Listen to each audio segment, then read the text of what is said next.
नमस्कार, मैं हूं एडवोकेट मुक्ता रश्मि और आप देख रहे हैं legalise with advocate Mukta Rashmi. Friends, आज हम बहुत ही उपयोगी विषय पर बात करने वाले हैं।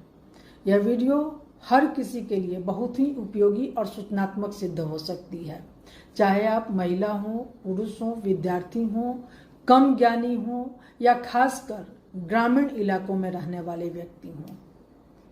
शुरुआत करने से पहले मैं स्पष्ट कर दूं कि इस वीडियो का मकसद केवल आपको कानून की सही जानकारी के प्रति जागरूक करना है, ताकि आप किसी बहकावे में आकर कानून के गलत इस्तेमाल से बच सकें और अपने अधिकारों की रक्षा कर सकें। तो इस कड़ी में सबसे पहले हम बात करेंगे मैट्रिमोनियल केस और मेंटेनेंस के बारे में।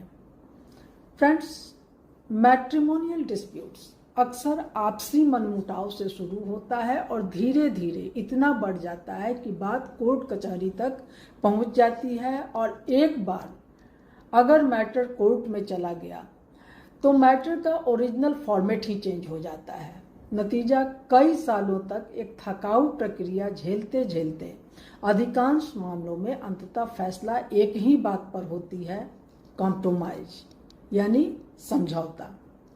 चाहे वो समझौता मेंटेनेंस का हो, परमानेंट एलिमनी का हो या फिर रिश्तों का पूरी तरह मिट जाना हो। कई बार ये समझौता फैमिली प्रेशर में किया जाता है। कई बार मेंटल प्रेशर इतना बढ़ जाता है कि इंसान टूटकर या तो समझौते के लिए तैयार हो जाता है या मर मिट जाने को विवश हो जाता है, और बाद में जो शेष बच जाता है जिंदगी भर का पछतावा लेकर रह जाता है। आवश्यकता है कि अगर ऐसी परिस्थिति आ जाती है तो भावनाओं में बहकर या साइकोलॉजिकली प्रेशराइज्ड होकर या अपने एडवोकेट के बहकावे में आकर नहीं, बल्कि सोच समझकर फैसला लिया जाए। तो अब बात आती है मेंटेनेंस, एलिमनी या प्रॉपर्टी राइट्स की। ये सारी बातें तभी उठती है जब आपका मैरिज लीगली डिसॉल्व हुआ हो, यानी कोर्ट से आपका वैलिड डिवोर्स हुआ हो।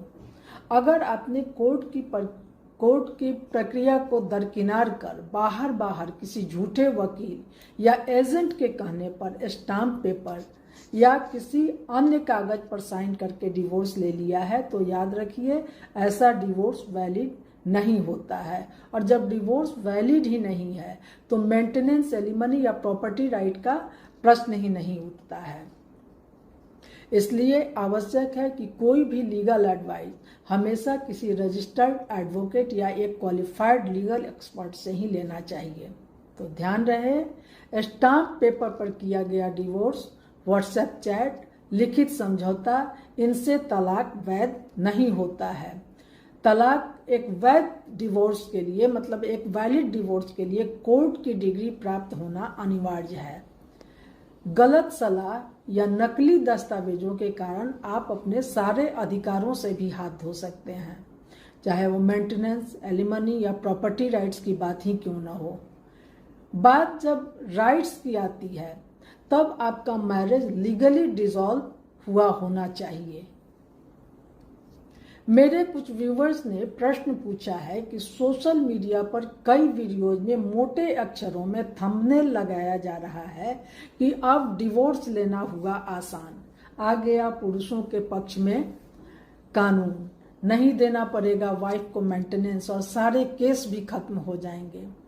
तो आपकी जानकारी के लिए बता दूं कि इस मुगालते में आग से ना खेलें। हमेशा डिवोर्स का मकसद हस्बैंड से पैसा और प्रॉपर्टी लेना ही नहीं होता है, बल्कि उल्टा वाइफ भी हस्बैंड को मुंहमांगा कीमत देकर मजबूरी के रिश्ते से छुटकारा लेती है, और कई बार वाइफ खुद आगे बढ़कर मेंटेनेंस लेने से मना भी कर देती है, क्योंकि वह दिल और दिमाग दोनों से पूरी तरह उस घुटन भरे रिश्ते से आज़ाद होना चाहती है। उसे मजदूरी की रोटी कहीं भली लगने लगती है, उस अधिकार से जहां बार बार उस आदमी से टकराना पड़े जिसने जीना हराम कर रखा था। लेकिन इसका मतलब यह बिल्कुल नहीं है कि नए लॉ में मेंटेनेंस राइट ही खत्म हो गया है।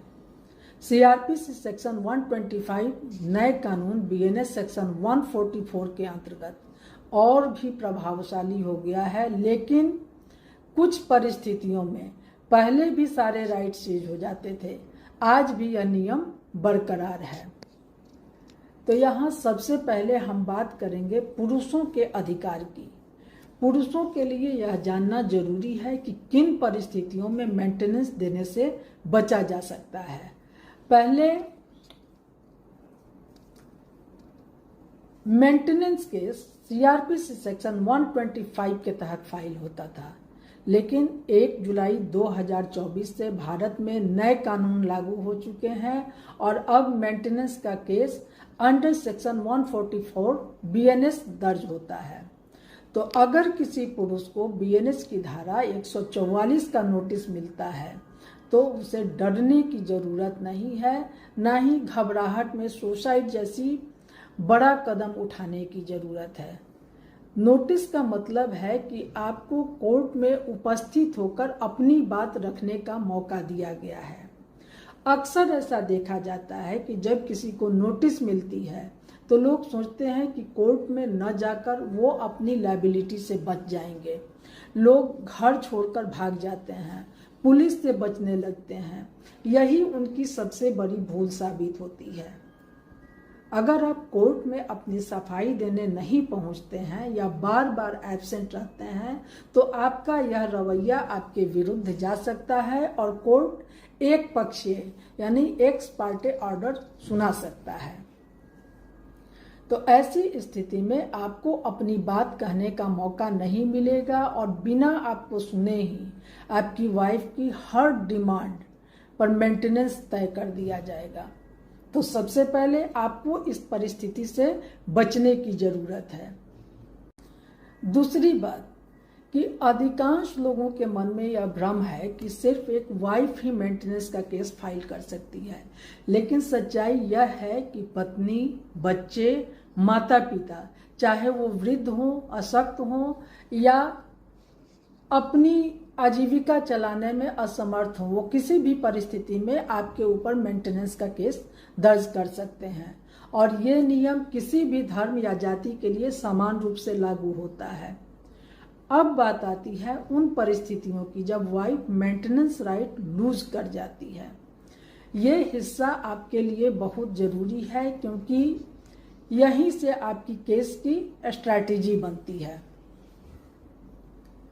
तो सबसे पहले अगर आपकी वाइफ खुद एक अच्छी नौकरी करती है, आर्थिक रूप से स्वतंत्र है और अपना खर्च चला सकती है तो ऐसे मामलों में कोर्ट मेंटेनेंस नहीं देता है। लेकिन ध्यान रखें, इसे प्रूव करने की पूरी रिस्पॉन्सिबिलिटी आपकी होती है। सिर्फ ऐसा बोलने से नहीं चलेगा कि वो सक्षम है।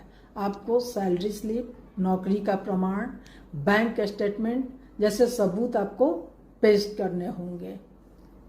दूसरा है कि अगर वाइफ बिना किसी उपयुक्त कारण के अलग रह रही है, कई बार महिलाएं बिना किसी वैध कारण के अलग रहने लगती हैं। अगर आप ये प्रूव कर देते हैं कि आपने साथ रखने की कोशिश की थी लेकिन वह खुद अलग रह रही हैं तो कोर्ट मेंटेनेंस रिजेक्ट कर सकता है।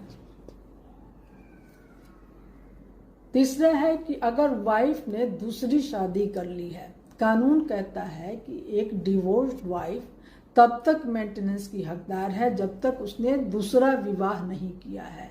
अगर पत्नी ने दूसरा विवाह कर लिया है और आप कोर्ट में इसका सबूत दे सकते हैं तो आपको मेंटेनेंस नहीं देना होगा, बल्कि आप उस पर झूठी गवाही या दोहरी शादी के तहत केस भी कर सकते हैं।